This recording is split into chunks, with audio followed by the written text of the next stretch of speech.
நம்மளுடைய ஓட்ட வீரர்களுக்கு ஒரு பெரிய பெருமையாக இந்த நிகழ்வு நடந்திருக்கிறது. ஆயுன் அவர்களுக்கு மிக்க நன்றி, பாராட்டுதல்கள், மிகப்பெரிய கைதட்டல்களை அவருக்கு நான் இந்த வயதுல வந்து இந்த ஒரு முனைப்பு அப்படின்றது பெரிய ஆச்சரியம். ஏன்னா குழந்தைங்க விளையாட்டுத்தனமாவே இருப்பாங்க, ஆனா பொறுப்பா மாறி இருக்கிறதுன்றது பெரிய ஆச்சரியம். அந்த பொறுப்பாக மாற்றிய பேரண்ட்ஸ்களுக்கு இந்த நேரத்துல மிகப்பெரிய பாராட்டு. நம்ம குழந்தைங்களுக்கு வந்து எந்த மாதிரியான நம்ம அந்த சின்ன வயசுல இருந்து ஒழுக்கத்தை, இந்த பண்பாடை, இந்த கட்டுப்பாடை வளர்த்து கொடுக்குறோமோ அது பின்னாடி மிகப்பெரிய ஒரு நல்ல மனிதனாக, நல்ல பெருமைமிக்க ஒரு ஆச்சரியமான வேலை வாய்ப்பாக அவங்களுக்கெல்லாம் கிடைக்கும் அப்படின்னு ஒரு பண்பாடு இப்பவே நம்மளுடைய ஆளுக்கு தெரிகிறது. முன்னாடி ஒரு பெரிய கணக்கு இருக்கிறது. நன்றாக வர வேண்டும் என்று வாழ்த்துகிறேன். இந்த நேரத்தில் இங்கே கலந்து கொண்டு நம்மளுடைய ஃபீனிக்ஸ் கிளப்பை பெருமைப்படுத்தி அனைவருக்குமே இந்த நேரத்தில் நன்றி தெரிவித்துக் கொள்கிறேன். வந்து 8 வயசுல இந்த மாதிரி டிசிப்ளினோட பண்ணாரு. அது ஒரு லீடர்ஷிப் குவாலிட்டி அப்படின்னு சார் சொன்னார். அது வந்து ரொம்ப முக்கியமான ஒரு 2 வார்த்தைகள். ஏன்னா நானெல்லாம் அந்த லைன்ல இருந்திருக்கேன். நான் ரொம்ப இன்னசென்ட்டாக இருப்பேன். ஆனால் எனக்கு வந்து என் பிரதர்ஸ் எல்லாம் நிறைய மெடல்ஸ் அண்ட் கப்ஸ் கொண்டு வருவாங்க. ஸ்கூலில் hostel days like Coonoor hostel எல்லாம் கொண்டு வருவாங்க. அதை பார்த்துட்டு நானும் அது மாதிரி என் வீட்டுக்கு கொண்டு போகணும் அப்படிங்கிற ஆர்வம் இருந்தது. ஸோ அதனால அந்த ஃபீல்டுக்குள்ளே போய் அதை ஜெயிச்சு வரும்போது நான் கிளாஸில் லாஸ்ட்டு, அதுக்கு முன்னாடி அதுக்கப்புறம் இந்த ரன்னிங்கு எந்த ஸ்போர்ட்ஸ்னாலும் நான் போயிடுவேன். அப்புறம் என் பேரை கூப்பிட ஆரம்பிச்சிட்டாங்க. அப்புறம் என் டீமுக்கு நான் லீடர் ஆகிட்டேன். அப்புறம் லீடர் வந்து கிளாஸில் லாஸ்ட்டாக இருந்தால் நல்லா இருக்குமா? ஸோ என்ன பண்ணேன், என்னையே நான் மோட்டிவேட் பண்ணி படிக்க ஆரம்பித்தேன். அதுக்கு எப்படி படிக்கணுங்கிறது பிளான் பண்ண ஆரம்பித்தேன்.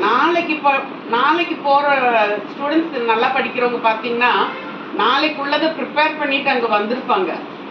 ஸோ அவங்க எப்படி வர்றாங்கன்னு யோசிச்சு அது மாதிரி படிச்சுட்டு போய் நான் எப்படி கிளாஸில் லாஸ்ட் இருந்தனோ அதே ஆள் ப்ரீ 3rd month எக்ஸாம்ல 6th month எக்ஸாம்ல 4th 2nd வந்துட்டேன்.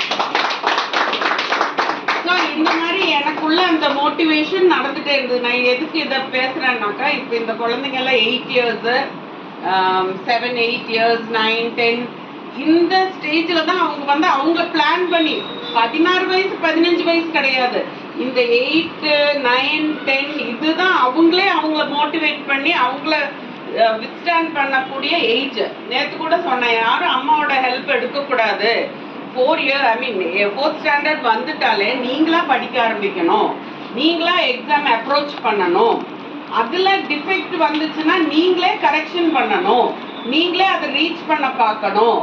நீங்களே அந்த கிளாஸோட எந்த ஹையஸ்டோ போட்டி போடுங்க, 5வது ரேங்க்குள்ளேயா 6வது ரேங்க்குள்ளேயா போட்டி விகரஸாக இருந்தால் அதை பண்ணுங்க. நீங்கள் அந்த லெவலில் வரணும். நீங்கள் அப்போ தான் வந்து 11th 10th 12th எல்லாமே அவங்கள செல்ஃபாக பண்ண முடியும் அப்படிங்கிறது என்னுடைய கருத்து. அது சார் லீடர்ஷிப்பு டிசிப்ளின்னு சொல்லும் போது எனக்கு அதெல்லாம் ஞாபகம் வந்துச்சு. That's why I wanted to tell, because நிறைய கிட்டீஸ் எல்லாம் இருக்கீங்க எல்லாம். Thank you so much ma'am. ஊக்குவித்தால் ஊக்குவிப்பவனும் தேக்கு விற்பான் அப்படின்னு ஒரு. ஸோ இந்த இடத்த வந்து நான் இந்த மோட்டிவேஷன் இடமா நான் பார்க்குறேன். ஒரு சின்ன குழந்தைய எந்த அளவுக்கு ஊக்குவிக்கணும் அப்படிங்கிறத வந்து இங்கிருந்து நான் அதனுடைய இதையை நான் எடுத்துக்கிறேங்க. ஸோ இது வந்து ஒரு சின்ன ஒரு ஆர்வின்காக மட்டுமே இருக்கிறத பார்க்கல, என்டையர் த டீம். ஸோ ஒவ்வொரு டீம் மெம்பருக்கும் அதே போல் இருக்கக்கூடிய குழந்தைகளுக்கும் அவங்க அடுத்த கட்டத்துக்கு எப்படி அவங்கள கொண்டு போகணும், மேடமோட ஸ்பீச்சாகட்டும் சரி, சாரோட ஸ்பீச்சாகட்டும் சரி, அந்த கோச்சோடைய அந்த மோட்டிவேஷன் ஒர்க் அவுட்டும் சரி, இது எல்லாமே அப்படித்தான் நான் பார்க்குறேன். ஸோ இது வந்து உங்கள் எல்லாருக்கும் வந்து என்னுடைய மனமார்ந்த நன்றி.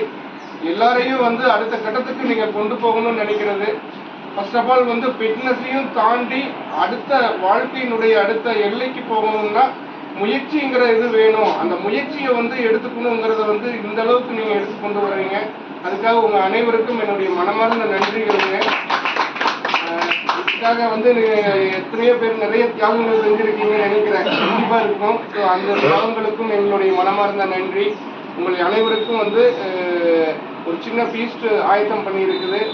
அதை எடுத்துட்டு கண்டிப்பா நீங்க கொண்டு சாப்பிட்டு போகணும்னு போட்டு அன்போடு கேட்டுக்கிறேன். எல்லோருக்கும் வந்து தேங்க்யூங்க.